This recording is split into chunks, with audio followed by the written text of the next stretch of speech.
welcome back friends old and new. Deis Ferrous here, hope everybody's doing well. We are returning to Warhammer 40k Rogue Trader and doing a lot of work on Dargonis. We first got here, we found there had been, an attack on a riot?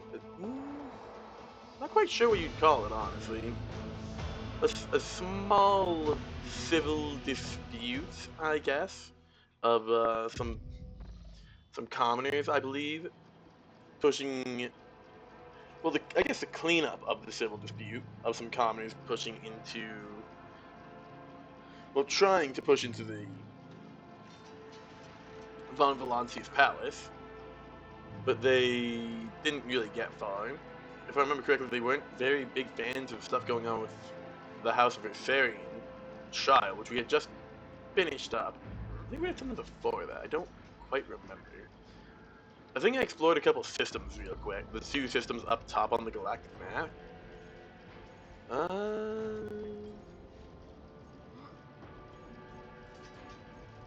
Corpus Valancius. Oh. Yeah, I can't go to the galactic map here. But yeah, we got here. We did go into the Cogitator and got a lead for that. If I remember correctly. Industrial sabotage. We gotta return to Furibundus to upgrade the implementation drone. Blood ties, we're currently doing this. We're trying to find who is framing House Versarian for their crimes, and we're not leaving until we do. Shards of Tempest is Matazai. This is Power. He's helping out Cassia, which we'll do later. Naki Erebus. Ah, yeah, we need to meet with the Erebus family for Cabela. Yeah, Death and Tides. Yeah, we gotta go to, yes, right, we went to the Administratum, talked to some Inquisitive folks, and they've requisitioned our help, let's be real. So we gotta go to Stars of Martianus, which will be later. And yeah, I don't really have any leads. I did the Cogitator, but it didn't look like it's actually updated the quest anyway, as far as I could tell. I'm surprised there aren't more contracts, honestly. Um...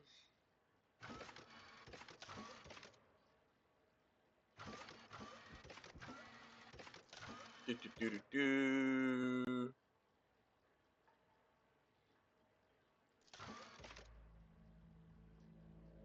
See, ship that attacked on the edge. I'll find that eventually.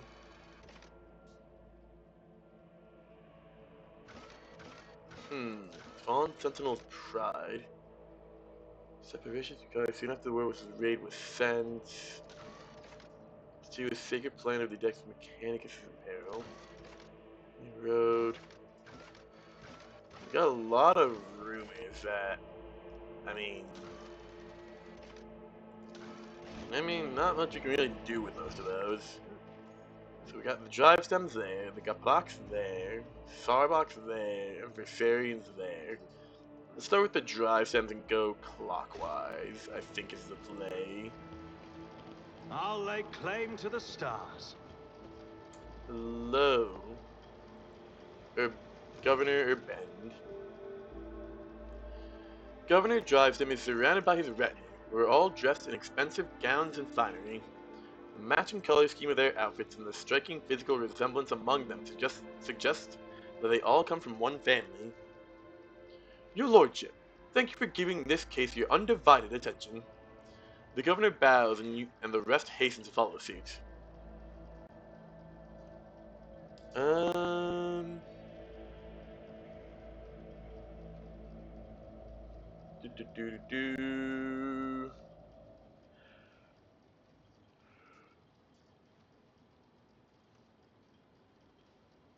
I wish to hear your reasoning again. What makes you think the Versarians are behind the plot against me? As soon as the logical and economic problems gave rise to the initial rumors, we tried to find the person responsible for spreading the calls for Voigtvir's return. The investigation showed that some of the documents inside the Adeptus Administratum were forgeries. We can thank my son Cornelius for such astute observations. Your lordship, a slender young man bows to you awkwardly and nervously licks his dry lips. I assure you that my humble person is undeserving of your attention.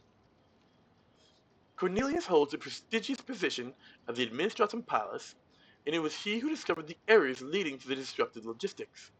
It is also thanks to him that we found the perpetrators of the forgeries, who admitted to acting on the orders of House Versarion.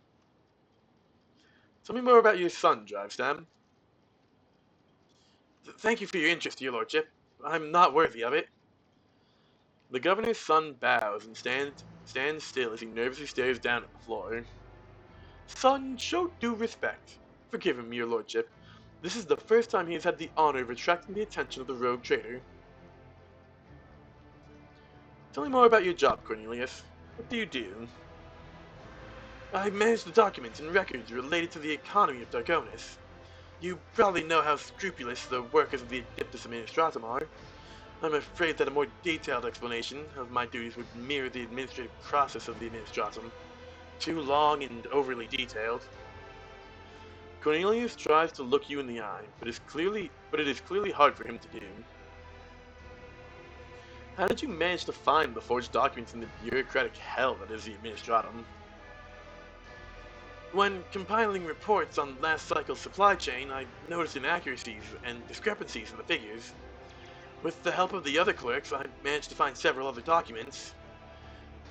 Cornelius stammers and swallows noisily.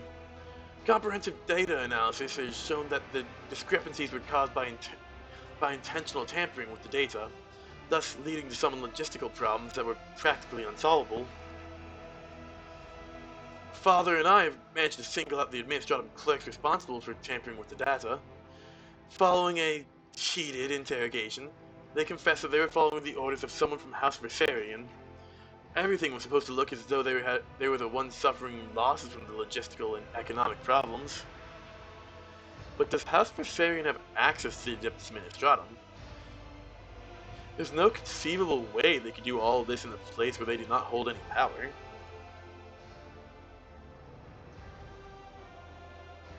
Before replying, the governor's son nervously adjusts his expensive frock coat. I think the right amount of money can open any door. Cornelius, what is the true reason for your nervousness? The young man's pupils suddenly dilate. He stands at attention and replies to you in one breath. This is the first time I have spoken face to face with the rogue trader. I'm afraid of saying something wrong or forgetting something important. The governor closely watches his son. His tone changes, now sounding more strict and curt.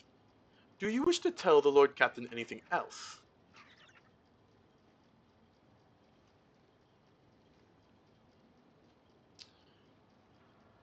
Place your hand on your weapon. You're speaking to a rogue trader, and my patience is running out. Here he is. Plus 20. You see the flash of terror in Cornelius' eyes as he stares at your hand on your weapon. He speaks quietly and confusedly, without raising his head. Forgive me, your lordship. I can't do it anymore. This lie has gone too far, and I can no longer control it.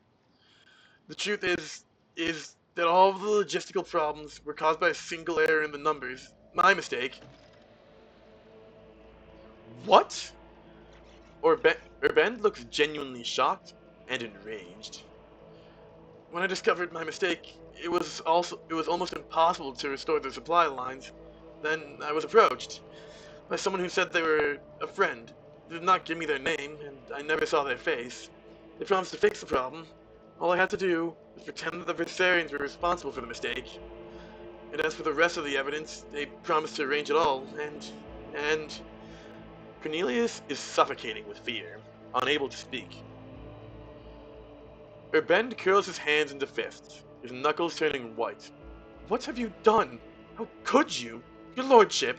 He suddenly turns to you, as if trying to shield his son.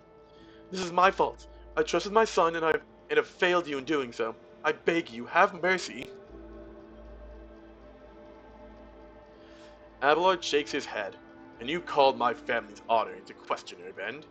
Nevertheless, I harbor no desire to kick a man when he is down. Lord Captain, the confession you have obtained means that House Viserion can now be cleared of all charges.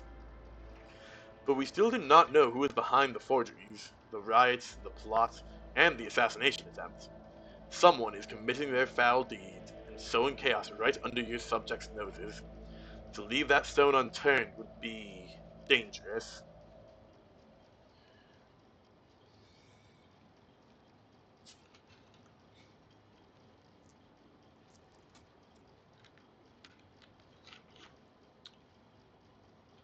What is this friend that approached you, Cornelius? How did the two of you communicate? By letter. I received a letter out of the blue one day. It was unassigned, but the person writing already knew about my erroneous calculations. They offered to help me cover up my misdeed, and in return, I would name the Versarians as the ones who sabotaged the supply lines. All I had to do was to gather was gather together some documents and reports that were listed in one of the letters. That and keep my mouth shut. Urband, your son has found the courage to admit his mistake. I'll try to find some compassion for him in my heart. Thank you, your lordship. The governor bows low, then gives his son a look of bitterness and frustration. And as for your position, I think you'll be reassigned to a role requiring less responsibility.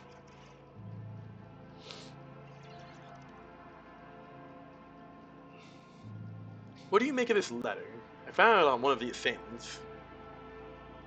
Governor Drivestem peers closely at the blood-stained paper. It looks like another piece of evidence incriminating House Versarion. Perhaps they truly did intend to kill you, or at least cause a stir to help them escape custody during the confusion that followed. Really? You're gonna play that after what we just went through? All of the assailants were high-functioning servitors. Such servitors are only employed by families close to the Adeptus Mechanicus. High-functioning servitors? Drivestem ponders this, rubbing his chin with his thumb. Such servitors are indeed rare, and the Kapaks do have them in their service, but this could have been done intentionally with an eye to confusing you. Anyone with the desire and sufficient funds can hire them. I shall return to you later. Okay. Well, we have the evidence to say the Viserians are innocent. Augutated Tech Priest, Servitors. Hello, Vincent Kapak. Hello, camera angle.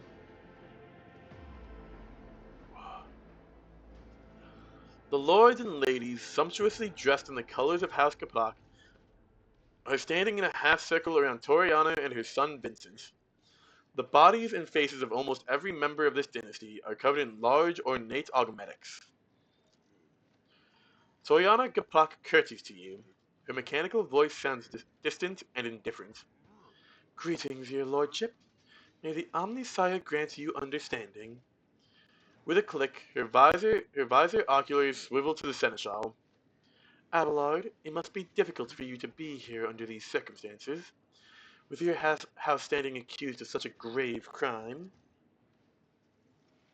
My family, Lady Toriana, is yet to be found guilty of anything. That verdict is for the rogue traitor to reach.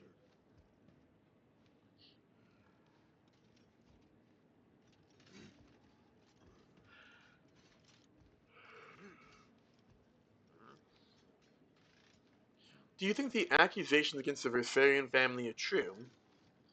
I would not take such a responsibility upon myself and rule on their guilt, your lordship. I do think Governor Drivestem's accusations are worthy of consideration, however. In your opinion, which nobles might have a reason to be party to such a conspiracy? She thinks for several moments before replying. Pardon my bluntness, your lordship, but I will answer truthfully. It could be anyone. Greed, fear, and ideals can drive even the most loyal subjects to do the unthinkable. I've examined the bodies of the assailants that were killed today. All of them are high-functioning servitors. Such servitors are only employed by families close to the Adeptus Mechanicus. Isn't that so? It is impossible to read Toriana's emotions in her heavily augmented face, but her sudden turn towards her family betrays her confusion and surprise. Perplexed whispers bounce from one family member to another. Impossible? We came here by ourselves, without any servitors. We know nothing about it. Your lordship, thank you for informing us of this. You're absolutely right. My house has indeed been endowed with high-functioning servitors, a blessing for those who revere the Omnissiah. But today, none of our house members were accompanied by them. I found this note on the bodies of one of the attackers. What are your thoughts on it? Toriana's mechanical fingers grip the paper. Officially high-functioning servitors are employed by my house and my house alone. If such units were to attack the rogue trader, suspicion would instantly fall upon the Capacs. I assume that this is what the Viserians intended to happen, but they did not expect that the servitors would have this letter on them. Vincent, I wish to speak to you. Oh, hello. Ready to serve, your lordship. How may I help you?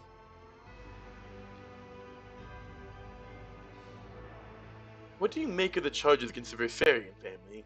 Could they be truly guilty? I do not think I can doubt the validity of the accusations, but... Vincent's voice trails off, and he seems to retreat into himself for a moment. Before continuing, he takes a deep breath. I am also not sure that House Viserion had a reason to betray you, your lordship. I do not know of any instance where their loyalty to you and the Emperor is anything less than unwavering. I know you care for Astartia Viserion. Are you prepared to watch her die?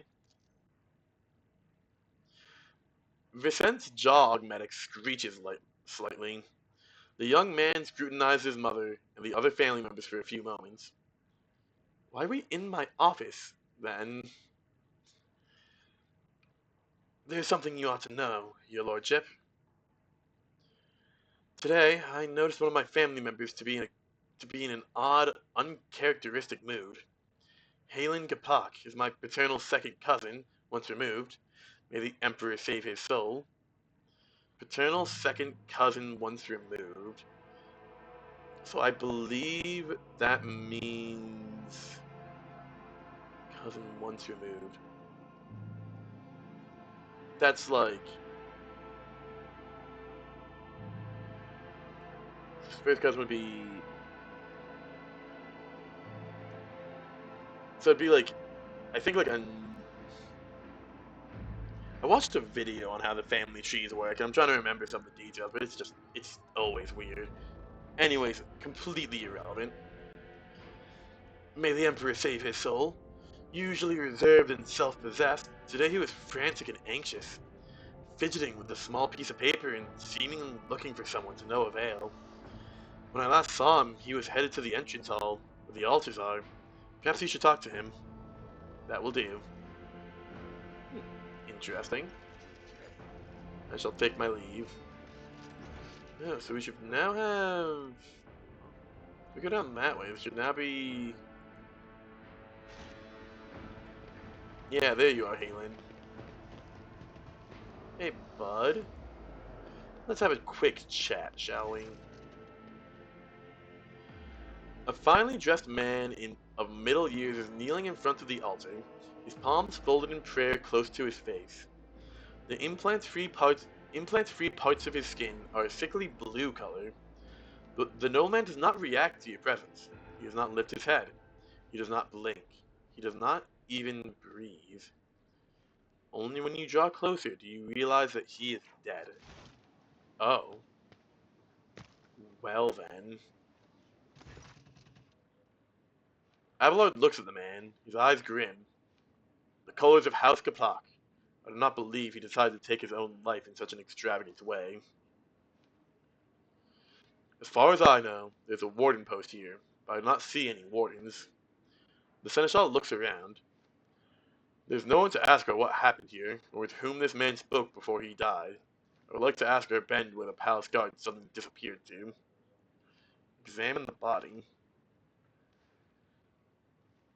There are no visible wounds on the body, but near the edge of the gold-trimmed collar, you notice a tiny puncture in his blue skin, likely a wound caused by a thin needle. Try to determine the cause of death.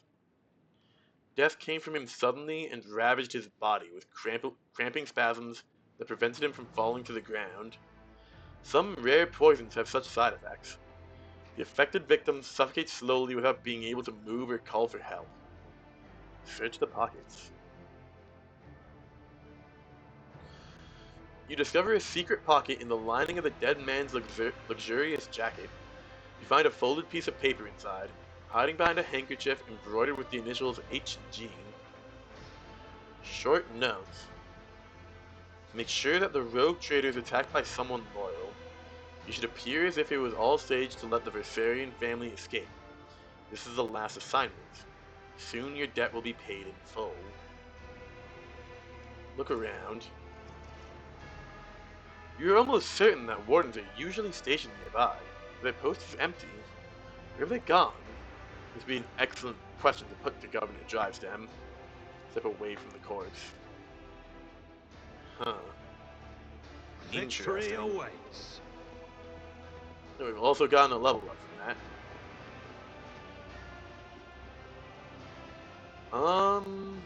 Yeah, let's just go back over to Drivestem right away.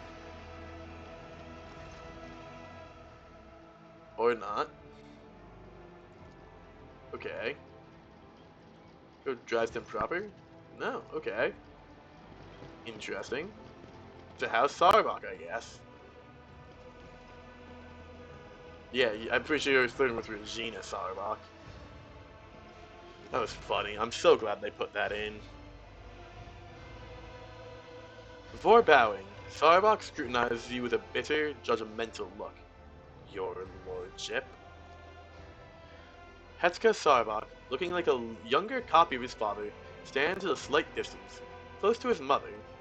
An expensive yet understated dress serves to highlight the dazzling beauty of Macarius's wife, Regina Sarbach. Sarbach stares at Irliet, and revulsion flickers across his face. Your lordship, I am delighted that you have chosen to grace us with your attention.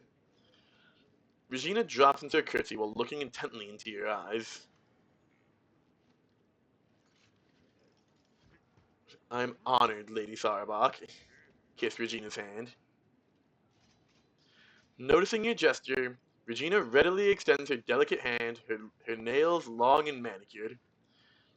Why, how kind of you to say, your lordship.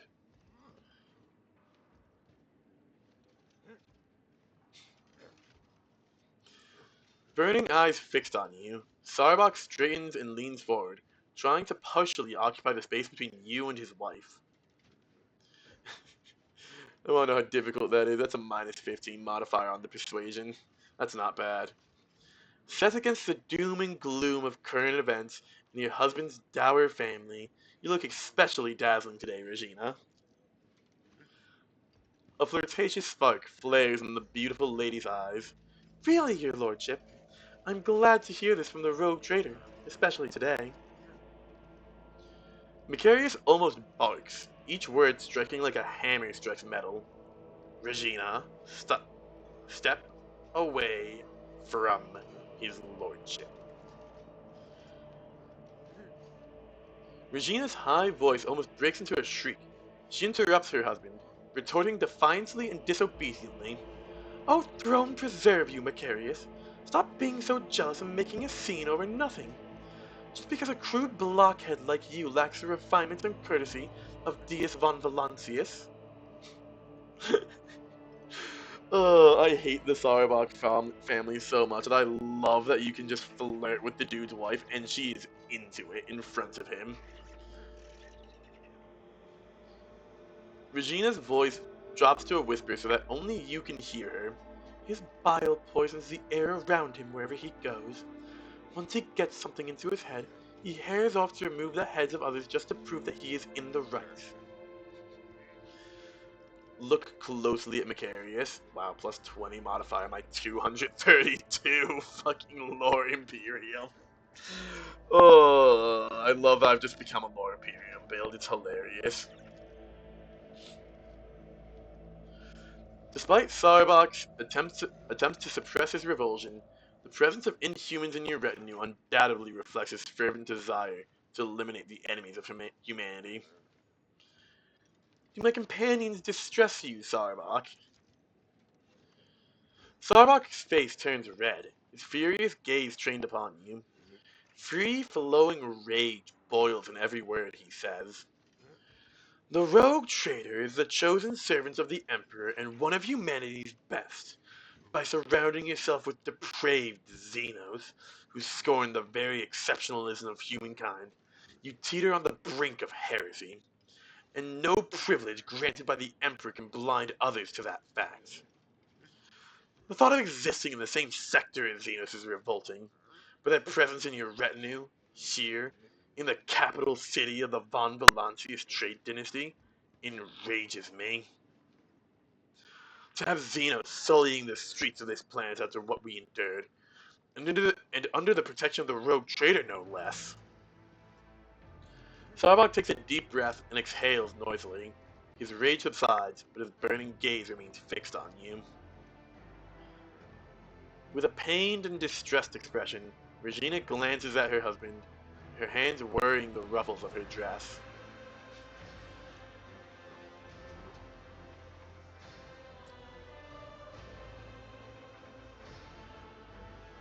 Your unveiled hatred for me is so obvious, Sarbok. It is grounds enough to charge you with heresy.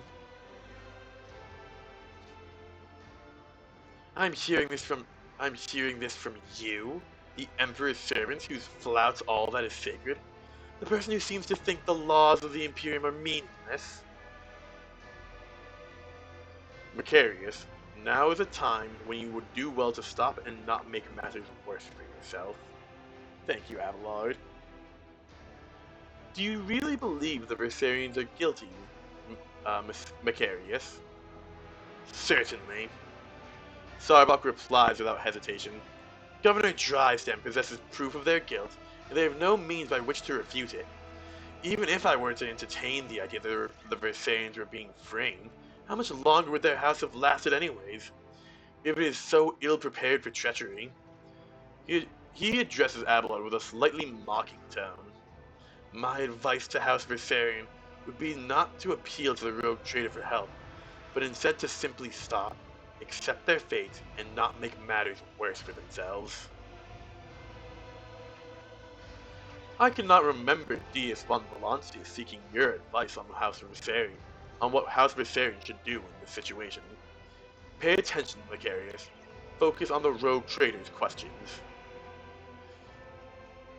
Who apart from the Viserions could have a motive to conspire against me?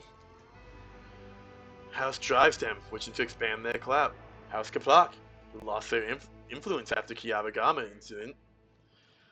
Sarbak looks back at his family, then turns to you again.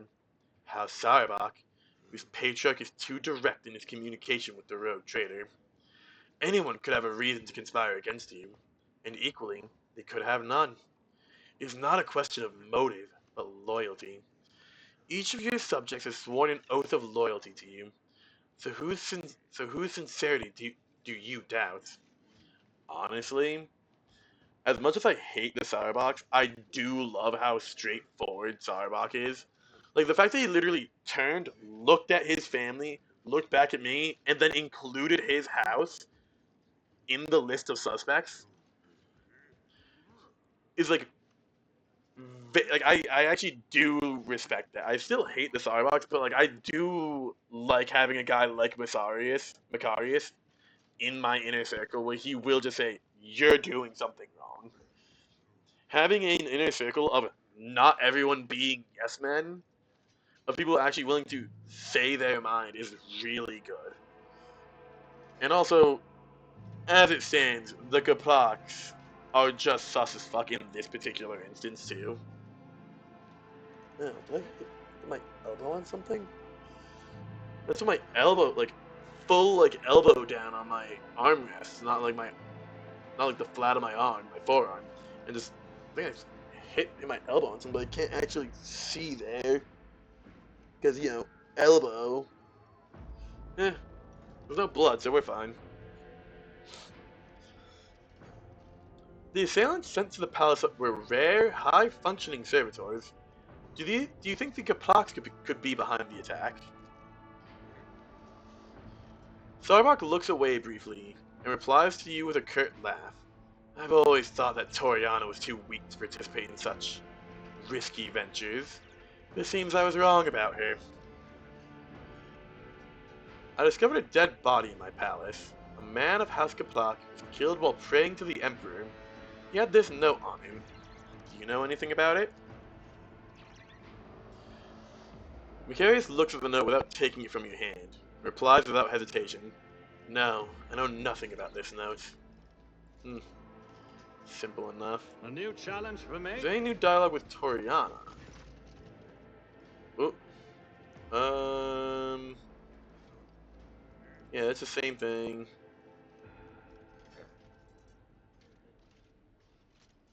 Yeah, same thing.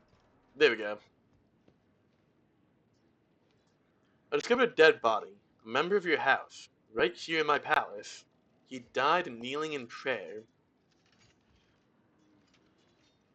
Toriana covers her open mouth with her hand in surprise, and turning to her family, looks for someone among them. Halen, it can't be. Halen, was it? Tell me about him, Toriana. Halen is one of the lower-ranking members of House Kaplak. Despite his advanced age, he never held high office, but he was forever striving to better his position, even beyond his abilities. Many members of my house, many members of my house struggled to cope with the misfortune that befell Kiavagama and our family. Some members could not reconcile themselves to our new position. Halen was one of them. What could have happened to him? Toriana's visor oculars are fixed on the floor. Her fingers restlessly clenching in the fabric of her dress.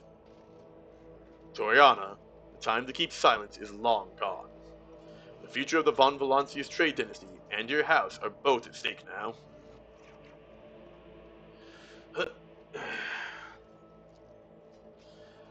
We lost Kiavagama, a truly devastating blow to every member of House Kaplak.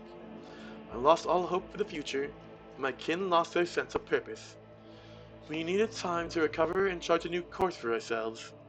We were, and still are, more than capable of doing that. But I will not deny it. The other houses have offered us their assistance, for their own self-serving ends. Perhaps Halen decided to take them up on one of their offers behind my back.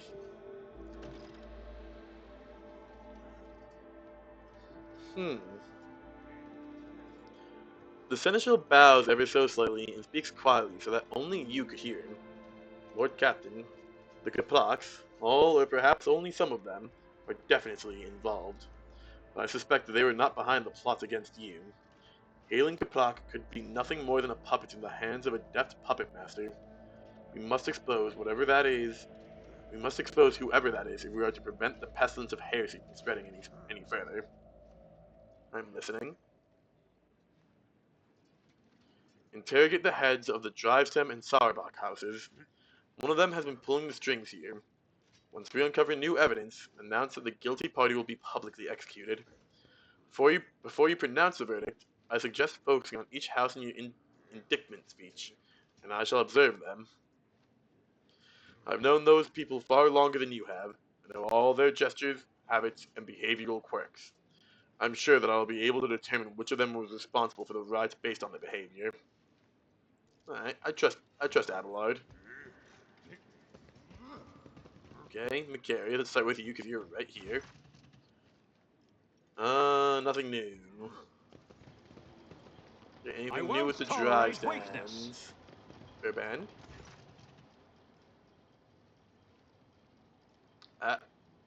Awkward camera angle.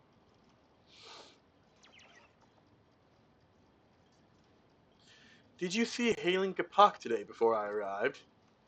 Halen? I did not see him myself, but perhaps... The governor turns around and asks his family, "Have any of you seen him today?"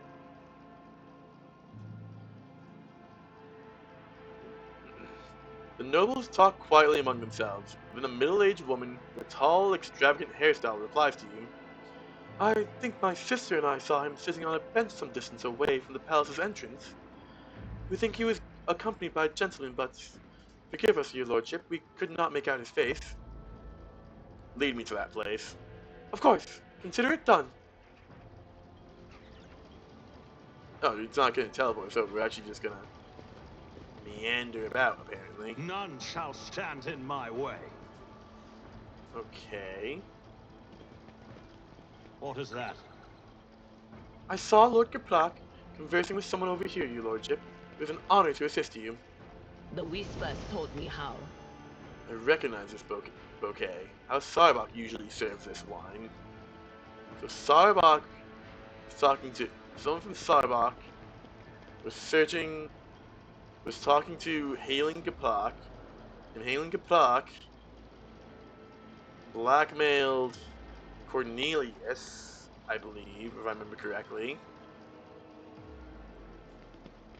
Interesting. Follow my lead. Okay. Anything new, Sarbach?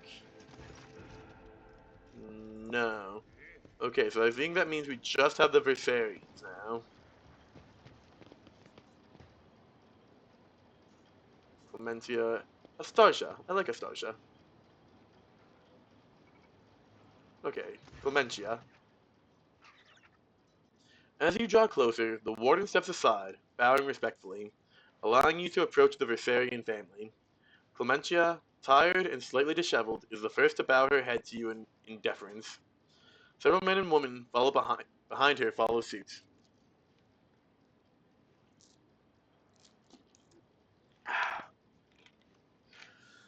"Your lordship," the woman stammers, as if lost for words. "Accept my most humble apologies for failing to greet you properly, and my thanks for agreeing to speak to me before making your final decision. The charges brought by the governor were severe, but I can only assure you of this and swear on my own honor. We are not guilty of the crimes that House Versarion are being accused of."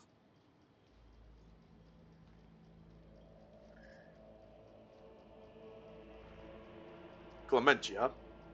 A hint of sorrow creeps into Abelard's voice, belying his stern facade. "You are the acting head of this family. You are supposed to take care of each and every family member, and now you are being accused of treason and collusion against the rogue trader, and the entire family is facing death. How could you let this happen?" Hey, Abelard, chill a little bit. We've already kind of summed up that there's a lot of moving parts going on here.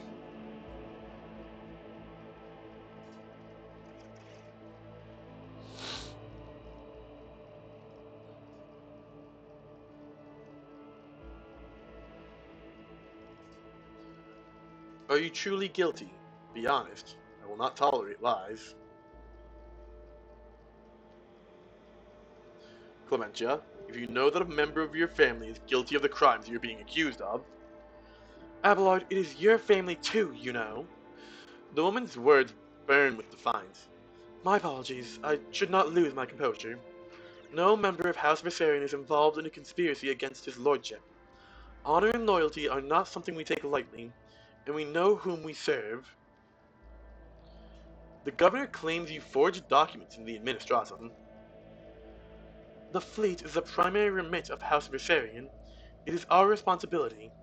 Logistics and supply routes are another area of our responsibility. We have no direct influence on the inner workings of the Adeptus Administratum. The first large-scale deliveries were cancelled after quantities of food were miscalculated by clerks of the Administratum. Then we were faced with incorrect weather data and a meager fuel budget. It was clear that the cause of these problems was the calculations performed in the Administratum. In one way or another, but no matter how many times we asked, we could not ever obtain any clarification on the matter. I found this letter on one of the bodies of the heretics who planned the attack. What can you tell me about it?" While Clementia reads the letter, the Versarian behind her The Viserians behind her read it over her shoulder. Your lordship, let us be frank. It would be foolish of me to try and orchestrate something like this, knowing how many wardens are patrolling your palace. I would not have let myself or anyone in my family get involved in such a scheme. The attackers were high-functioning servitors, ones that looked closer to ordinary humans. Do you know anything about them? Servitors? Is that so? Clementia crosses her arms and furrows her brow, deep in thought. I encountered servitors that are indistinguishable from normal augmetic humans, but only once. They're accompanying several members of House Kaplak. I discovered the body of Hailing Kaplak here, in this palace. He had this note on him. Do you know anything about it? The younger members of the Versarian family crowd around to examine the note in Clementia's hands. All present are beset with worry and bewilderment. I'm not sure if it is relevant. Perhaps you should know. Since the fall of the Kiabagama, House Kaplak has been faring poorly, to say the least. They have been looking for ways to enhance their influence and to improve their lot, including asking for help from the other noble houses. They have not approached us, of course. It is shameful to seek help from those you consider your inferiors, you understand. But perhaps the drive stems or the Starbox can tell you more about this matter. Let's take my leave. Alright, I think we gotta just gather I'll up lay everyone claim to the stars.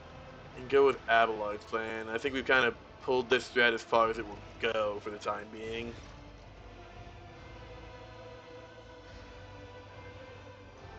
Found a dead body in my palace. A member of House Kapak was slain in front of an altar. You know anything about it? Apparently I missed that. A member of House Kapak was killed in the palace? The governor's eyes bulged in surprise. And no one noticed, but how? There were wardens posted at every altar. There was no one near the deceased, and the wardens had left their posts. Did you order them to do so? Emperor forbids, your lordship! The governor helplessly throws his hands up in the air, as if to signify his powerlessness. Your negligence is stunning, Urband. An assassination attempt followed by a mysterious death. And yet, here you are, oblivious to everything. The rogue trader can justly accuse you of allowing a noble to be killed in the palace and of failing to even notice it. It may be so, but it is for the rogue trader to accuse me of negligence, not you. The governor addresses you once more. Your lordship, accept my deepest apologies for my imprudence. Nothing matters more to me than my honor. I shall send the servants to deal with all this immediately. Summon everyone. I'm ready to pronounce my verdict. Because I think we've gotten as many clues as the game's gonna give us here. But I feel like I'm still missing stuff. I think what it was a member of House Sarbak offered help to Halen from House Kapak. Halen accepted the help, coerced Cornelius into framing the Versarians. Cornelius came clean. Kaplak was assassinated beforehand, so he couldn't talk, probably. This is a lot of moving parts. I'm pretty sure it's Sarbak, though. I think Sarbak probably killed Kaplak so he couldn't talk, so we couldn't trace it back to Sarbak. So we'd think it would end at Halen. Or something like that. Governor Drivestem tensely bows and replies without hesitation. Understood, your lordship. Allow me to prepare everything. Alright.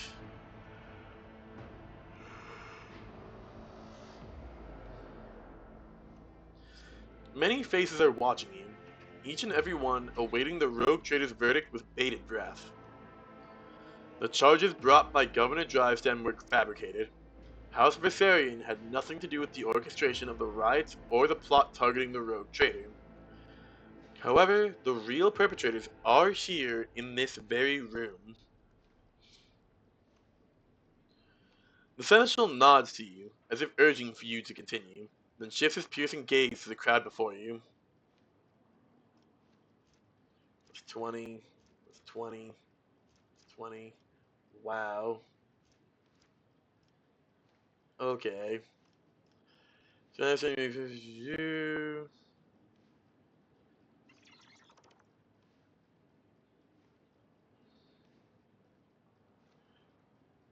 Um.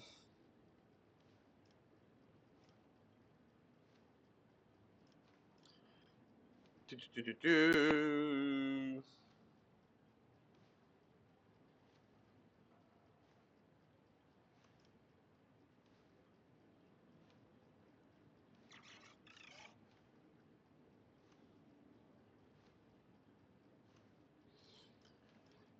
Urban Drivestem, you've exhibited inexcusable negligence by failing to consider the possible involvement of any other family besides the Viserions. We've discovered that the attempt on my life was orchestrated by a member of House Kapak. Awareness test succeeded. The governor closes his eyes, fear and shame getting the better of him. Some faces in the crowd look confused and surprised, but you see more wearing expressions of self-satisfied contempt. Abelard looks from the governor to you and suddenly shakes his head, as if to say, no, it is not Drivestem pulling the strings here.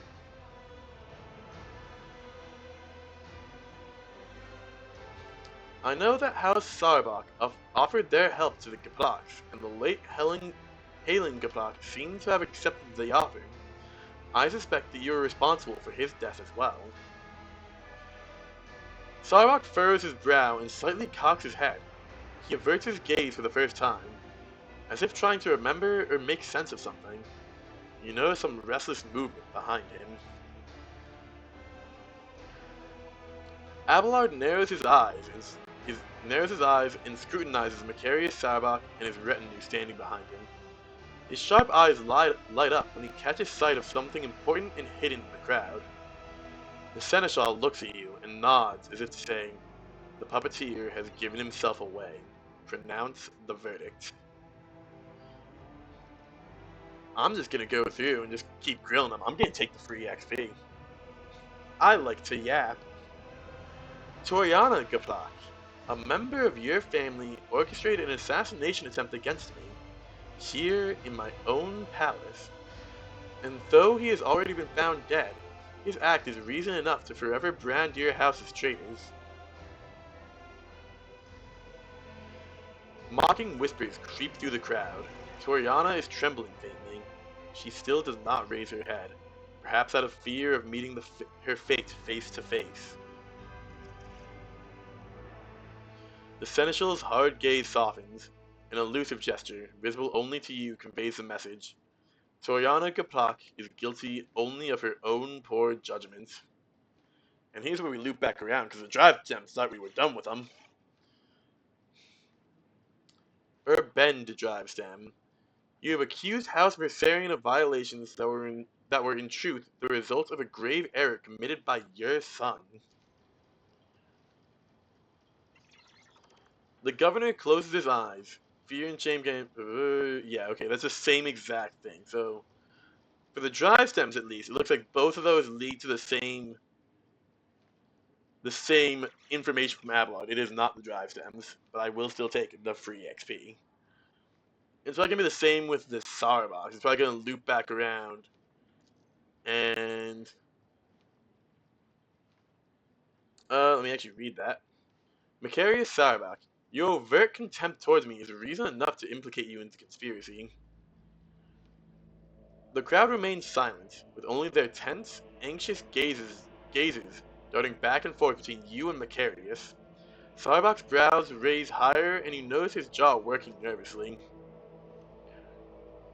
Abelard narrows his eyes and scrutinizes Macarius. Macarius Sarbach, and his retinue standing behind him.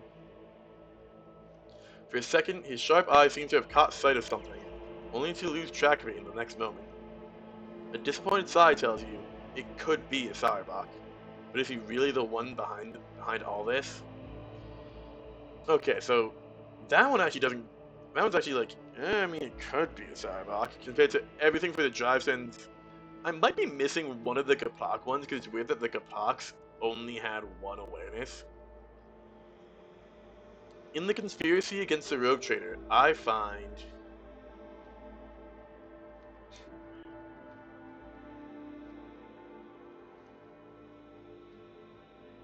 Oh, I see. You get two different picks from the Sauerbachs.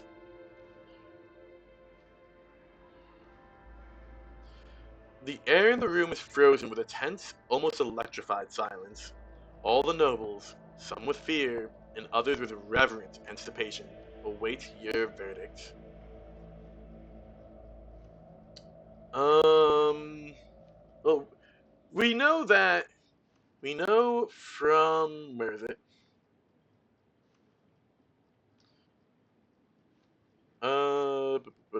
We know from here that Abelard has picked out the perpetrator. So, House Sauerbach guilty. Seneschal, you may take it from here.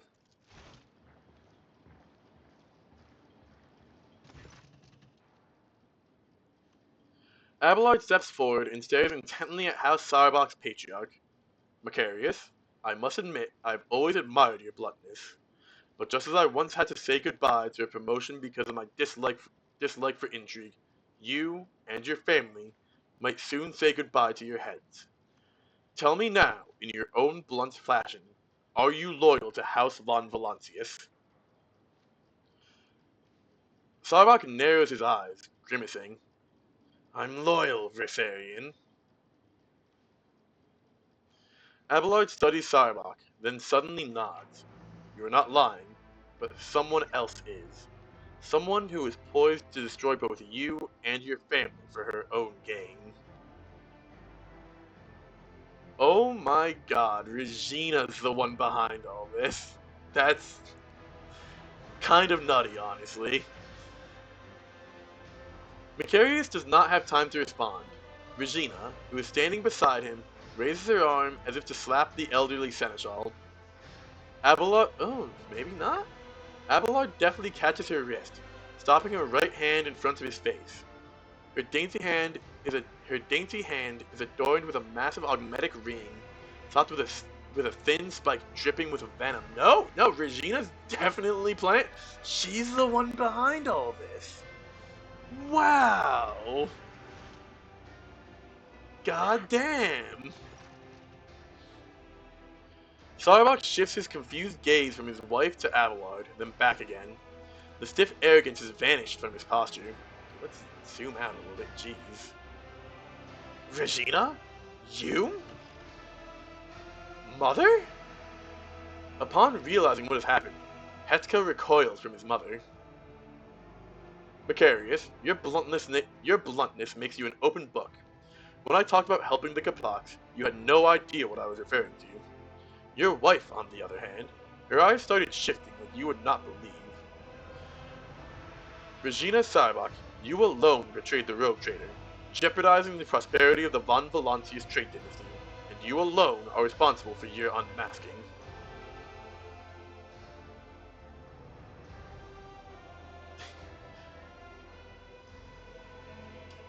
I want to say that just because it's really funny, but now's not the time. Regina, why would you do this? Like the spike on her ring, Regina's words are dripping with poison and rage. Because Dargonis is serving an impostor, the true heir of the Protectorate bears a different name. When Conrad appeared here on Dargonis, he paid me a visit and opened my eyes to the truth of the situation. Theodora was killed by the one whom she had so unwarily taken under her wing.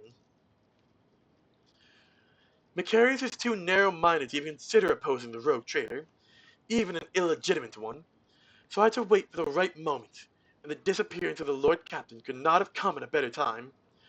It was quite the simple trigger of quite simple to trigger a chain of events on Dargonis, so that the people remembered Master Voigtier's past service. It seems that many of your subjects do not actually consider you a worthy successor. Why the Versarians?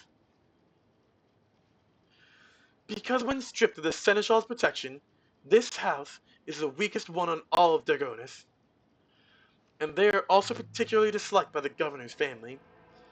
It would have been easy to bury the Versarians under accusations of heresy. I thought there could have been something special between us. Regina cocks her head and smiles at you, just as sweetly as before. I admit, I had my regrets about causing you such difficulties, but what was I to do? Duty calls for us to rein in our most genuine desires. Isn't that right, Rogue Trader? Well, at least she wasn't faking about that. Who aided you? There's no way you managed all this on your own. Oh, of course I didn't. I have too many helpers to list them all. But rest assured, there are plenty of them. Just as there are plenty of people who follow Master Voigtvier. My death will not change anything, but the true Rogue Trader will come and take his rightful place when the time is right. Why did you kill Halen Kapak? Halen was a good agent, but he was also a coward. He came to me just before our formidable Rogue Trader arrived. He was ready to confess everything. I suggested that he plead to the Emperor for forgiveness first, and he did not grant him, and he did grant him mercy, did he not? Abelard, the sentence has yet to be carried out. Finish this. Abelard turns his gaze to you. Does a rogue trader condemn only the rotten apple, or the entire barrel?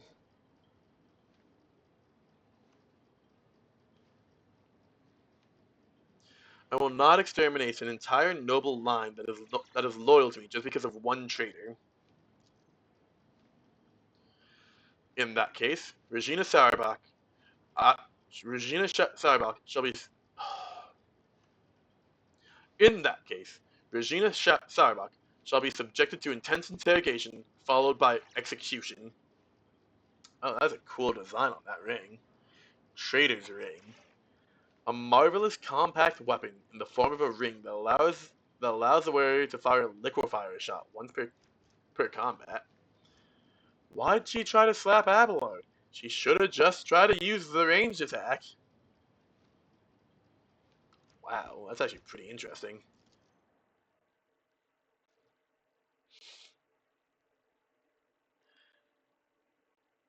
But yeah, that was neat. That took a good hour. Wow, honestly, that surprised me a bit. I just turned around and I see my dog laying back up on my bed, paws all just spread, like he's got his tummy to the sky. He's all comfy. He's now looking at me like, yeah, what's up? Yeah, what's up? You got something to say? Hi, buddy. Nice and comfy. He's adorable. Oh, hey, bud. I wasn't calling you. You didn't have to come up. Hey, buddy. Here's some good scritchies for you. You're a good boy. Okay, go get comfy. Go get comfy. I didn't mean to bother you.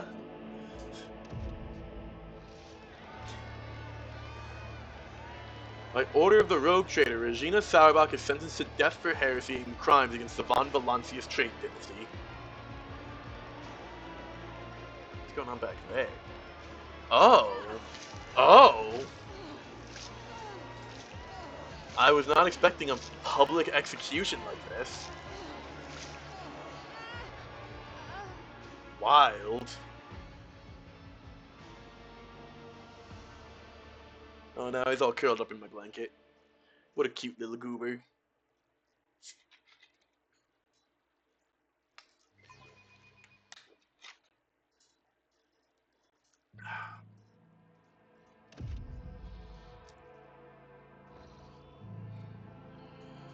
When the nobles disperse, sated by the bloody performance, Abelard approaches you, his steps firm.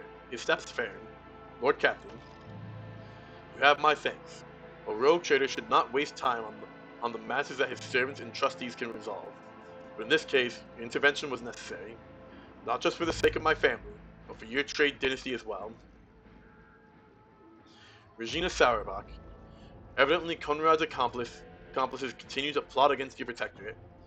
I fear we have not heard the last of such scoundrels. You executed Regina Sauerbach on charges of treason. Thanks to you, Lord Captain, House of Versarion is saved, although it came close to being wiped out as a result of scheming without, and imprudence within. Abelard pauses for a moment, staring off into the distance. Sometimes I think about how much I could teach them. I can ensure that they survive in the future without me. What are you going to do now? I need time to reflect upon what happened and the role I played in it. I think I'll be ready to resume this conversation later, when we're back on board the ship. Abelard bows to you deferentially and turns away, lost in thought. Understandable. Talk to Abelard on board the ship. Alright. We have Curiosity Merchant, there's a Cogitator. But I need to talk to Clementia? Hey, sister. Yeah, the Erebus family. Your lordship, I've been told that you summoned the Erebus family to your courts. Your subjects in question, along with their four offspring, have already arrived at the palace. They will attend the reception honoring your return to the capital world. Announce that the reception is starting. I'm ready to receive the Erebus family. As you wish, your lordship. We need Cabela in there. I think I'll actually tag out. Nah, this is fine. This is fine. This is fine. Your lordship, allow me to introduce the next guests. Protectors of Dargonus from the void between the stars.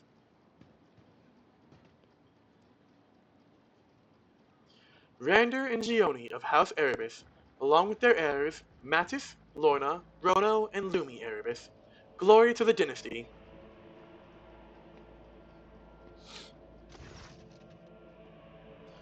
Officers Randor and Gioni Erebus both make the sign of the Aquila, reverent expressions on their battle-scarred faces. Besides them are their children. Raised to love the God Emperor, they are mild-mannered but fascinated by their new surroundings. Judging by their uniforms, the two eldest children are already members of the Dargonus Planetary Guard. Your lordship, it is a great honor for House Erebus to be invited to your palace. There is a glimpse of distinct anxiety in Randor Erebus's eyes. Gioni touches her husband's palm ever so slightly, gives him a reassuring nod, and addresses you. As a token of our greatest reverence for the Von Valancius dynasty, allow me to present you with a modest family relic of the Erebus clan. May it serve you faithfully. Void-born pride. Whenever the wearer kills an enemy, their Medicae increases by plus 38. 2 times resolve until the end of combat stacks. That's... Why would you need that? That's so much. That'd be pretty good for Argenta, honestly.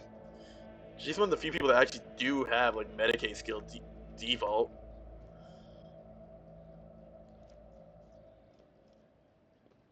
How's the Erebus family faring on Dargonus? We are delighted by the favor you've shown us, your lordship. Life in the capital is much calmer and slower compared to the ship, and I've almost gotten used to the gravity. The prosthetic supporting Randor's spine creaks under his clothes as he attempts an awkward bow. Cabela whispers, just barely audible. A crowd.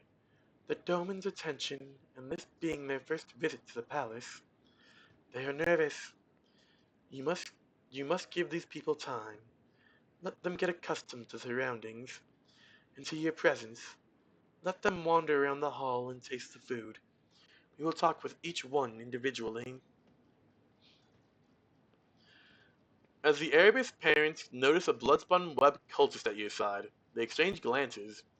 An almost imperceptible tension hangs in the air. Are you finding the reception to your liking? It is beyond all. Oh, that's the woman. It is beyond all our expectations. We could not have dreamt of something like this, to be honest. Even just permission to settle on Dargonis and continue our service to the dynasty's capital world was a most gracious gesture. On Lady Theodora's part, we did not expect any further attention. Giona smiles gently, but her fingers are fidgeting with her heirloom pendants. Let us enjoy the evening. Join the guests. We'll talk later. Of course, your lordship. We are available for you at any time. Okay. Let's level up me and Cabela. Look at how it had me pick my whole squad, but then it's just me and Cabela. I don't use las weapons. Field of Fire.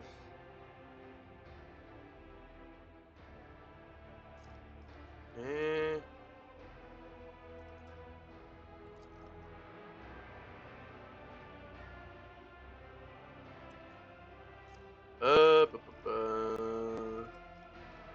River Assault. Steady. Let's grab. Can I not get that? Oh, it doesn't look like I can take ink anymore. Interesting. Probably in one of the. What's this? First tier archetype ability. Anyways. If I need a first tier archetype. Yeah. If I need a first tier archetype talent to get that.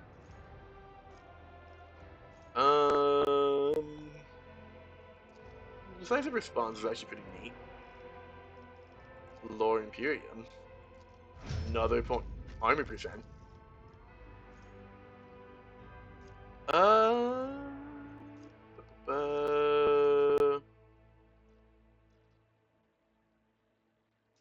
Blinding Blades.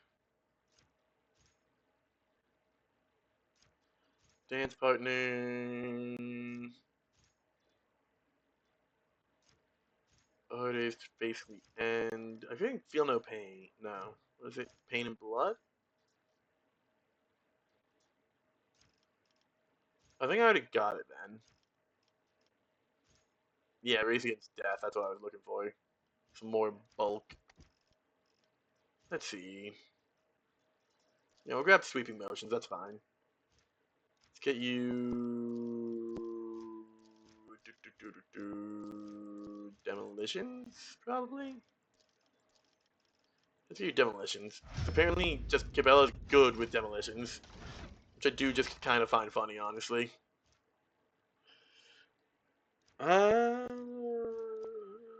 Nothing noteworthy. So I just need to refresh myself real quick. It's been a minute since I last played. Okay. Gioni Erebus. Randor. I assume that's the kids.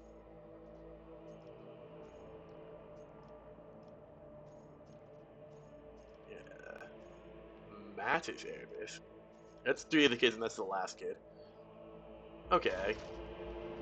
Well, let's talk to the parents first. It's polite, after all. Your lordship, allow us to thank you once again for this honor. Though we left the flagship a long time ago, it is a pleasure to be in the presence of a Lord Captain again. Gioni looks at you with a pensive, unblinking gaze. Her eyes darker than the night sky. We realize that your attention to House Erebus was brought on by some manner of circumstances. Please, let us know who can be of service to you, and we will do what you require. A keen observation. Randor's eyes meet Cabela's as she speaks, but he is not intimidated. On the contrary, the corner of his mouth curves upward slightly, and he gives a respectful nod. Tell me about the Erebus family.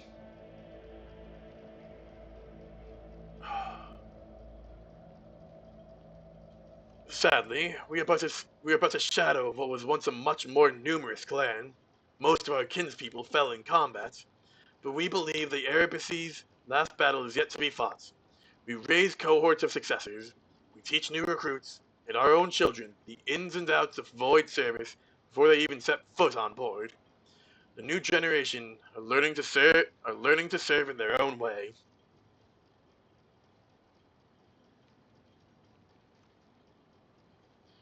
Our eldest son, Mattis, is on the planetary guard. So is Lorna, our eldest daughter, though she has devoted herself to medicine. And to my great surprise and elation, our younger children, Rono and Lumi, have found their vocation in serving the God Emperor and the Ecclesiarchy. Do you remember Theodora well? I won't lie, your lordship. We never saw her in person. We did not have the rank. Even her favor was bestowed on us in the form of a document penned and delivered by a scribe. But we remember her orders, and they were reflective of all the courage and fervor of a rogue trader. I'm looking for a Naki, Erebus. The ship's archive mentions several of your ancestors, but the one I need is a living person. The couple exchanged glances again. Our clan has a tradition. We name our children in honor of our past heroes. Mattis and Naki Erebus, the twin founders of our family. A great warrior and a keeper of knowledge. Legend has it that legend had it that a great future awaited bearers of those names. Every Mattis or Naki Erebus would add to the clan's renown, and they would prove faithful assistants to any lord captain they served. But legends are just that, legends. It is not names that give people strength, but a faith inside their hearts. Is there currently anyone named Naki in your household? No. No one has borne that name for many years now. Your son bears the name Mattis. Randor laughs. What can I say? I've always wanted to raise a great person. Then why did you name your daughter Lorna and not Naki? Did you not want her to become great? I didn't. They did name a daughter Naki. Camilla's words hang heavy in the air. Gioni Erebus nods slowly in response, a sad smile upon her lips. We did, but the Emperor took her from us. The Undying Emperor. The Undying Emperor? You are followers of the Bloodspun Web. No, your lordship. Rander and I, we've always been stalwarts in our faith. We revered the Spinner's service, but their sacred path was too dark and frightening for us. We may not have understood the deeds of the Bloodspun Web, but we never doubted that the Spinners carried out his will, for they gave their all to their duty. It is a heavy duty, but a true duty always is. Let us go. Camilla whispers softly. I have heard and seen all I needed to. The Undying Emperor took Lorna, and then the real Lorna and then Naki took the name Lorna, so everyone thinks that Lorna's alive when Naki died, but it's actually the other way around.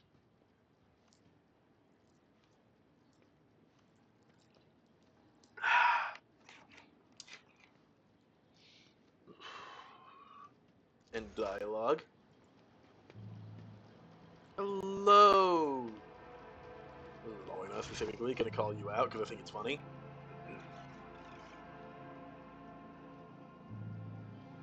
You're pressing down too hard on the quill, Lumi. Look how thick your lines are. And the ink hasn't dried. Mother will be livid when she sees this stain on my cuff. Why don't you watch what you're doing instead of lecturing me again? How many times has Master Rogbard said, apply the base colors first, then the darker shades? The Erebus children are leaning over a sheet of parchment, arguing passionately. A small, finely made box next to them contains quills and a few bottles of inks. Cabella's shadow hangs over the younger Erebuses. Her unblinking gaze carefully studies the unfinished drawing and grows gloomier still. Your lordship, we are honored to be at the Von Valancia's palace. I am Lorna Erebus. A pale, young woman slightly shorter than Cabela's smooths a lock of her dark hair nervously as she stands between her younger siblings and the spinner. Yeesh, look at the drawing. Succeeded. Awareness test succeeded. On that coin flip. The parchment is an unfinished family portrait showing the Erebus parents and their 4 children. The young artist's skill is impressive, but your attention is drawn not to the fine lines and shading, but a sketch of a dark figure added in by a still more masterful hand.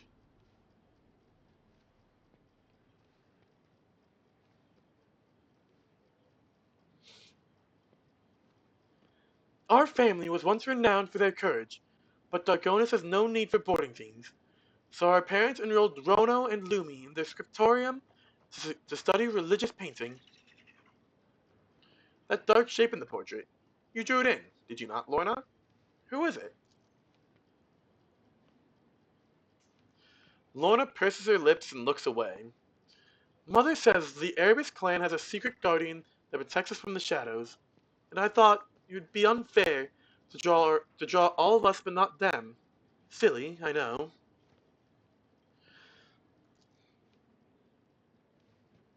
That is proper. That is honorable. Cabela barges into the conversation, winces, then whispers softly. Come, Doman, let us frighten them no more. That scrap of parchment must be incredibly special. I see no other reason for your brother insisted me ignoring the rogue traitor.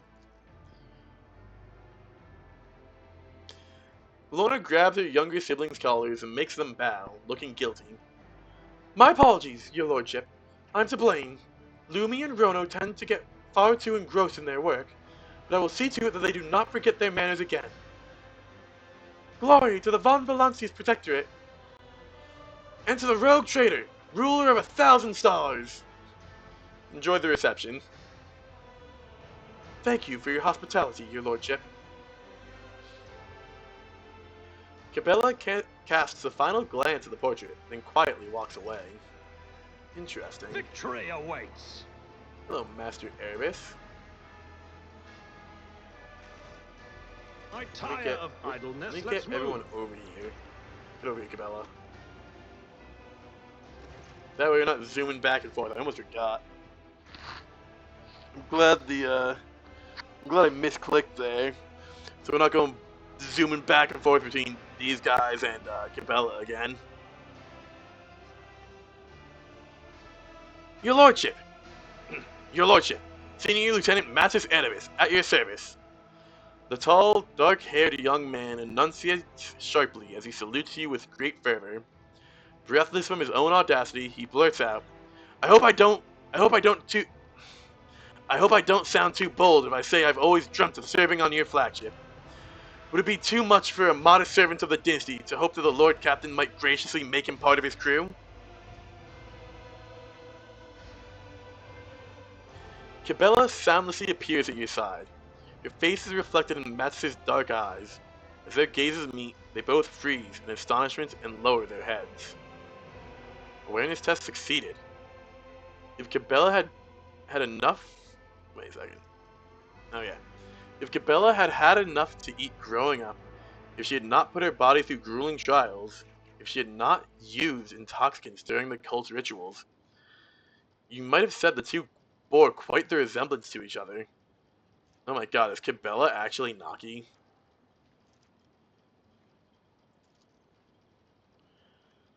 Matus looks away first. Pardon my tactlessness, mistress. He clears his throat. I have the strangest feeling that we've met before. Cabela takes her time to reply. You were born on a world and absorbed a hive sense. I would have remembered someone who smelled like that. I do not know you. Do you believe yourself fit to serve on the flagship?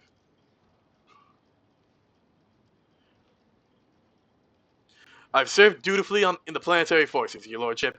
Governor drives to them even awarded me a medal for defending the Southern Hive against the Xenos. I may have been born on a gravity-bound world, but my heart belongs to the void. So your reasons are your unflinching courage and your love for the stars? There is another reason, your lordship, but I'm afraid you will find it laughable. You see, I've always known my destiny awaits me on the flagship, because ever since I was a child, I've had the same dream over and over. A dark-haired young woman, walking barefoot along the decks, and me following in her footsteps. I would run, but could never catch up to her. My father told me he had felt something of the sort when he met my mother. Mantis's eyes take in Cabella's features. He smiles sadly. I believe my future awaits me there. Very well. I accept you into my service. This is truly an honor for me, Lord Captain. I will not let you down. Glory to House von Valancius. Enough. Cabella's cold, raspy voice sends a shiver down your spine. Oh, she angry. Cabella's cry brings the Erebus family back together. 6 alarmed faces, 6 people standing shoulder to shoulder like a fortress wall. And one lone, grim figure stands opposite them. The shadow peers into their dark eyes, the same as their own. Their pale lips, the same as her own. She clenches her fists, ignoring the steel claw that pierces her palm. Enough. I know who Naki Erebus is. Her unblinking gaze turns to you, and so do I.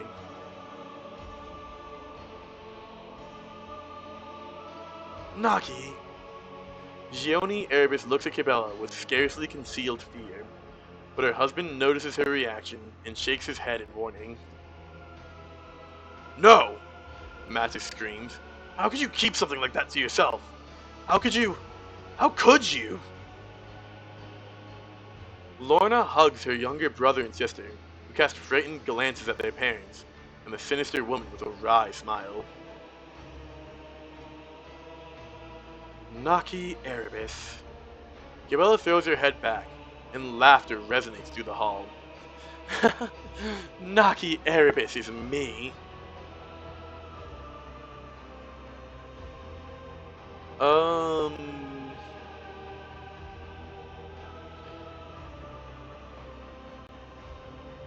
You mentioned a guardian in the shadows, did you not, Lorna?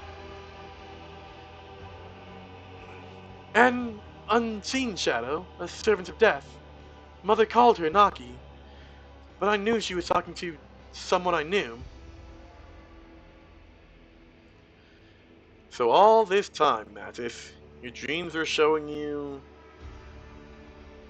the woman who was destined for me. Not the love of my life, but my sister. Matis shudders and stares intently at Cabela. I didn't know. Do you remember me?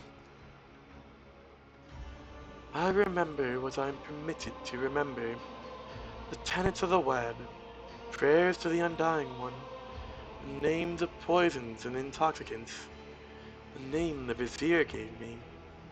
But you, no, I do not remember you. I do not know you. You lied when you said the Emperor had taken Naki.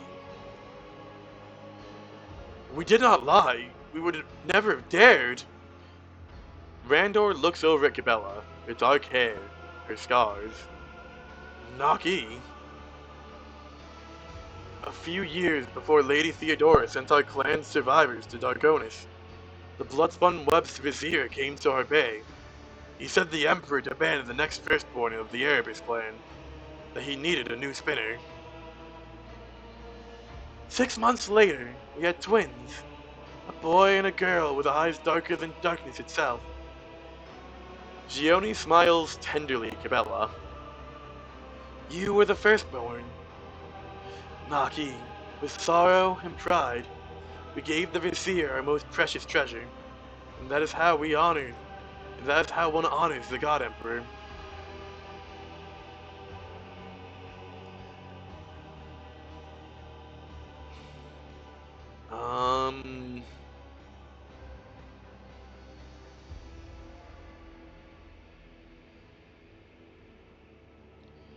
difficult choice, but a righteous and devout one. The most difficult one in our lives, your lordship. For we knew our daughter was alive and serving the faith, and as mysterious and bloody as the ways of this service were, there were always they were ways that pleased the Emperor. So, if I'd been born a minute earlier, that animated corpse standing before you today would have been me? Mattis recoils from his parents. But why doesn't she remember anything? Why was she never told? The ritual of releasing the burden. Camilla steps up to her brother, who is completely unlike her, and yet so thoroughly different. Who is so completely like her, and yet so thoroughly different.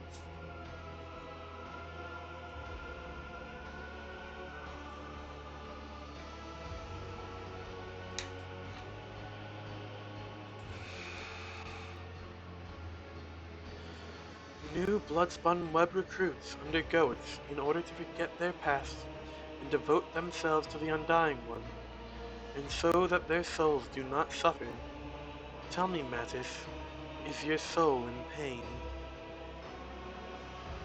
It only hurts because I never knew you all these years.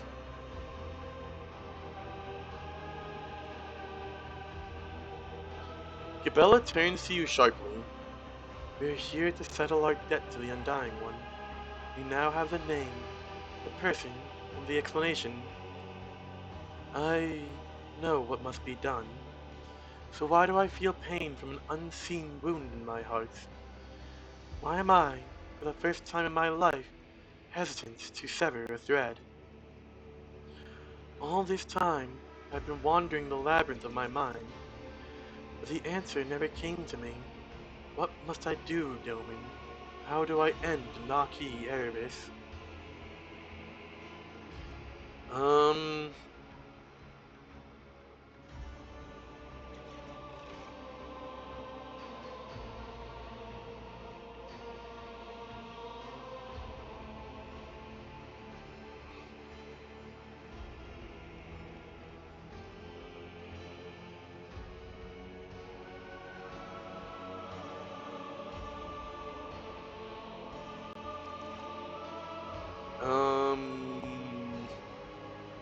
Like, I want to say you cannot kill your past, you can destroy the people connected to it. But are you truly prepared to murder innocent people just to cut yourself free? I want to say that, but then there's a chance that she will just kill them all. I'm like, that backfired. Um... You cannot kill your past. Yeah, you cannot kill your past. You can destroy the people who are connected to it, but are you truly prepared to murder innocent people just to cut yourself free? Cabela, dismayed, looks first at the Erebus family, then at you, then at her own reflection in the steel dagger. I will not kill. Must I follow my orders when my entire nature shrinks from it? And my heart screams this is wrong? This is not my will. I could have had a family and a future full of righteous service, a chance for a different life. That was taken from me. Who would I be and how I would serve was decided for me. She clenches her fist. The vizier forged me into a weapon and stained it with blood. He named a mark. He gave a mission. Come, Doman. We must descend into the Temple of Death, where I will report on my task and ask the vizier a single question. Why me? You have grown into quite a fine woman, Naki, and though you may be lost now, I know the Emperor will point you right. We are proud of you. The corners of her eyes twitch, as though she is in pain. My name is Cabela. Well, I'm glad she didn't murder them. So, Mantis, you, still want to join my ship? I will give you the opportunity to back out on that one if you'd like. Completely understandable. Okay, I think we're So that's footfall. That's for a Bundus system. Talk to Abelard on the bridge. Modify need something. Go to Smaragdus Mundos, Cassia. Go to there for. Go to the altar for Cabela. And then go to Lethis. Okay. Okay, we will go to our void ship now. We are wrapped up here. All neat, tight, and with a pretty little bow on it. I wouldn't say pretty, it's been kind of messy, honestly, but that's beside the point. Hello? To the void ship bridge. We're not going to Mundus Volantius. I don't think there's really a point to that.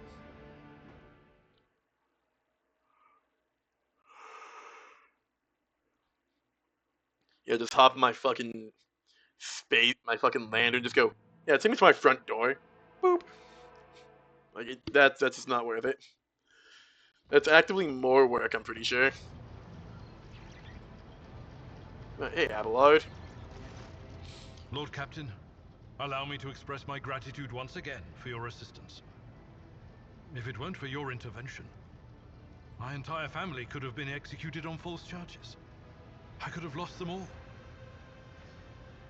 I never imagined the Versarians would be so vulnerable while I serve as seneschal to the Lord Captain himself, far from home. But such is my duty to the rogue trader, to keep tireless watch at the Lord Captain's side, to serve as a support in the darkest of times, for you and for me. I will not step down from my role, no matter what happens. Do not doubt me. The Versarian family will learn from what has happened, and if our blood is worth anything, we'll be ready to face new trials without my guiding hand. Oh, that's interesting.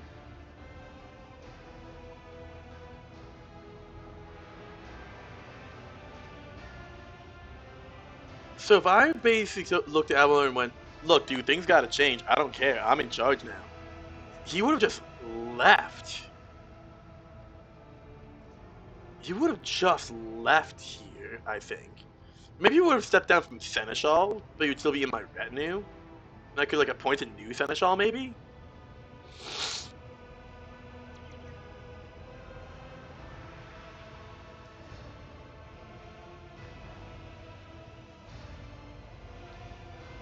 I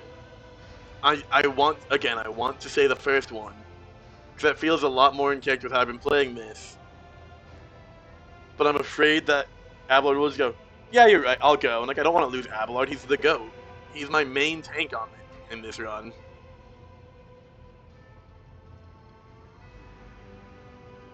I gotta care for my boy. I gotta take the risk, I gotta care for my boy.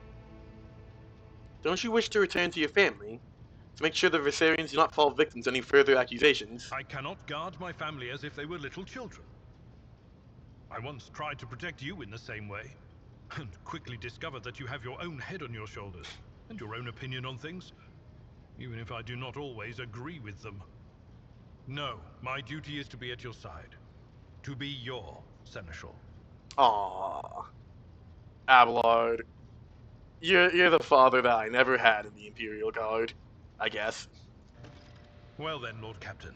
It is time I return to my duties. Is there anything else I can do for you? Oh, yeah, I no longer need your service, Seneschal, get out. That'd be such a dick move. Okay, I must take my leave. Lord Captain. That was cute. That did end up being, like, really cute, honestly. I'm very happy with that. Oh, Beans, hold on. Do I need to talk to you? To Cabela? Boop. Temple of the Undying Emperor. How do I get there from here?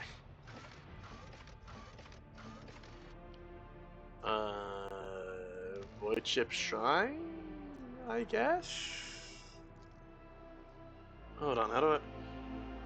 Oh, wait, you know what? I probably need to talk to Kibella on the bridge, and then she'll be like, okay, let's go down to the shrine together.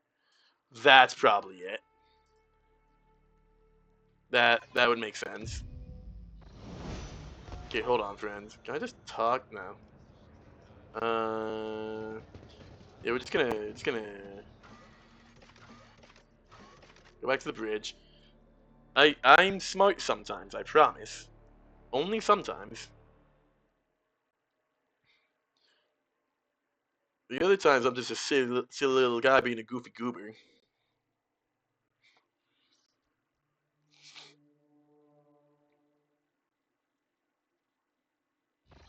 Yeah, it's probably go talk to Cabela. Hey, sister. Yeah, go to that. Take heed, Nello. Yeah. Our blessed Domin honors us with a visit. The one who delivered this ark from the curse of your existence. The malformed skull in Cabela's hands has been polished to a pale sheen. Its empty eye sockets pose a question that can only be answered in death. I'm ready. Let us present ourselves to the Vizier. Come, Domin. With ominous resolve, Cabela drags a steel claw down her face, leaving behind a line that splits it in half. She steps forward without another word. Yeesh. Crazy. Temple of the Blood-Spun Web.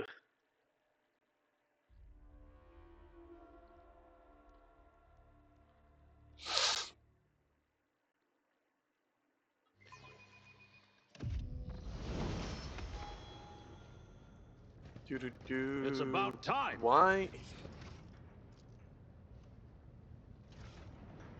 You'll fix that later. It's not a big deal.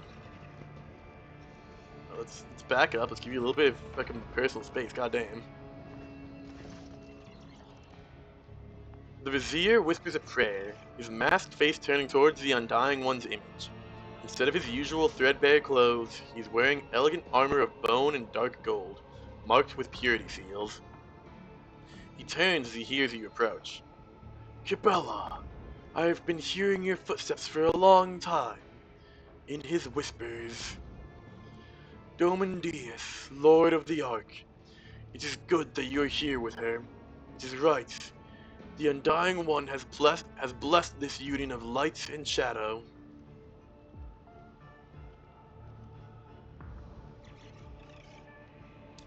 Cabela has been cured of her affliction. This is true. No longer do I see anguish in her soul, Second Spinner. I'm ready to receive your report. Have you accomplished the task the Undying One himself set to you? The task remains undone. I refuse to complete it. Condemning a life to oblivion is wrong for those who worship death. No one will hurt my family. No one will hurt me. Let the Undying One punish me if he so wills. Silence falls for what feels like an eternity. At last, the Vizier responds with the sadness of an all-forgiving father. That is one of the threads as well, my daughter. I understand you. A tired sigh escapes the Vizier's chest. A harrowing sacrament. A ruthless ritual. I'm relieved that it is nearing the end. Everything is coming together, just as he revealed to me. Perfection has been sculpted. The affliction I nurtured has been vanquished. The choice has been made. So whence all the sadness, my daughter? The Vizier shakes his head, suddenly looking very human. His shoulders droop, and he extends a hand towards Cabela.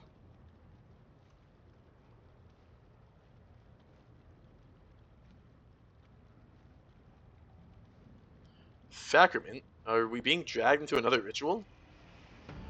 A great ritual. Many decades ago, the Undying One revealed through a tarot reading what must come to pass, and I heeded. The blood-spun web's path towards gaining its new vizier was then conceived. A path of discovery, devotion, dying, and resurrection in purity. Cabela's predecessors stumbled on that path. So did the next one. I waited.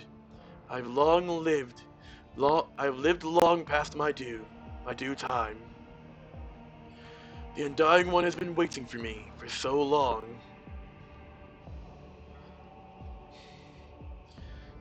What do you mean, the affliction you nurtured? Was it you who doomed Cabela to her suffering? The Undying One laid the thread, and I served as guide. The meeting with you and your world, Domin. The hunt for Nemesite.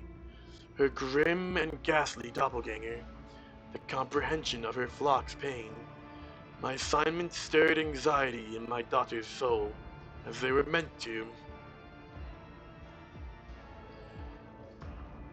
It seems your plan has failed. Cabela did not carry out her last order. It has not failed. The choice has been made. Certainly, the new vizier of the blood-spun web will bring more change than I imagined. The threads will be more intertwined. The pattern will be different, but the service to him will continue. What will happen now? Cabela will be the new vizier. Her journey to the Undying One, and the choice she made will be reflected in the blood-spun web's new pattern. As for me, I will go to him, as I've long waited.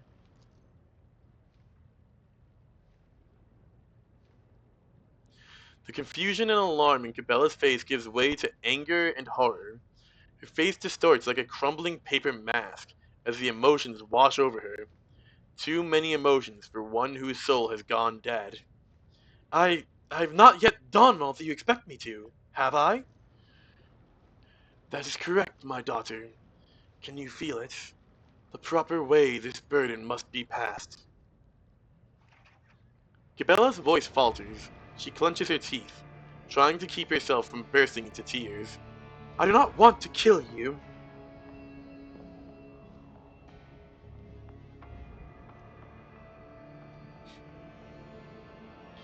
Is a simple transition of power not possible? Why must there be bloodshed? Because great things are not achieved in small ways. Because if you worship him, your sacrifice to him must be great as well.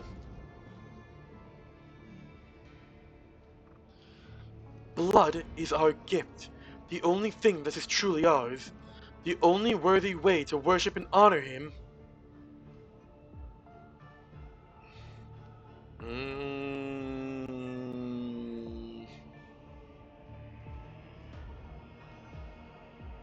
Do not demand yet another sacrifice from her, Vizier.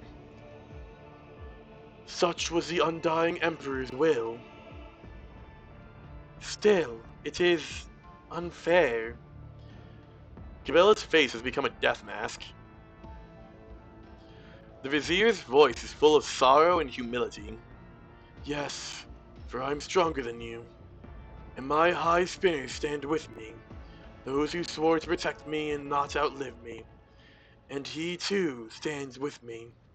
His face will emerge out of mine, and may those you choose when you set out along the threads of the web, your comrades, your domin, may they stand with you. Fight, fight with no regrets. A bitter sigh falls from the old man's lips. Farewell, my daughter. Let us honor the Undying One. Let us honor him. Oh, beans. Okay. We need to kill the Oh god, y'all are bulky.